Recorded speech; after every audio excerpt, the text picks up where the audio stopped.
समे कृत्वा लाभा लाभो जया जयो ततो युद्धाय युज्यस्व नैवं पाप मवाप्स्यसि। अर्थात सुख दुख को समान मानकर लाभ हानि जय पराजय का विचार किए बिना यदि तुम युद्ध करोगे कौन्तेय, तो तुम पाप के भागी नहीं बनोगे। इसी को कर्म योग कहते हैं। जो सांख्य का ज्ञान प्राप्त कर लेता है वो ये जान लेता है कि वो शरीर नहीं केवल एक आत्मा है।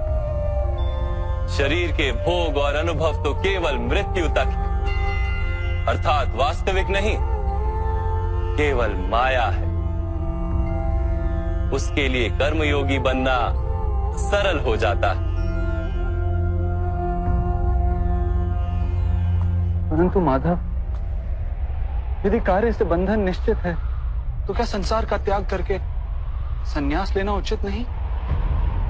इसी विचार का परिणाम है कि आज ये युद्ध हो रहा है पार्थ।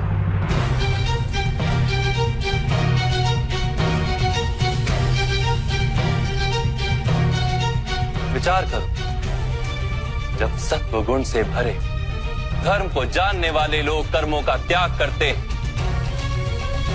तब अधर्म से भरे लोग ही संसार को चलाते हैं।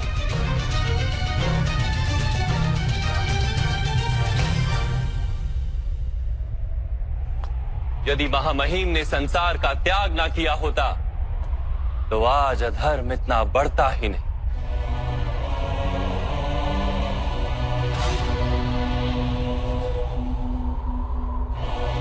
और तुम्हारे पिता ने यदि संन्यास ना लिया होता तो आज भ्राता युधिष्ठिर सुख से राज कर रहे होते।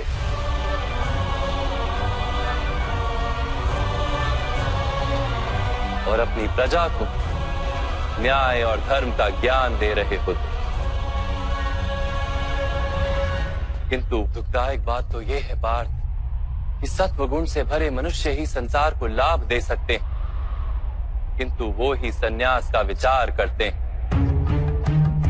जैसे जल तो भाप बनकर उड़ जाता है और कीचड़ वहीं पड़ा रहता है, वैसे सत्वगुणी सज्जन लोग तो संसार का त्याग कर देते और तमस से भरे अधर्मी लोग संसार में कार्य करते हैं। इसी कारण से संसार में पाप और अधर्म बढ़ता है।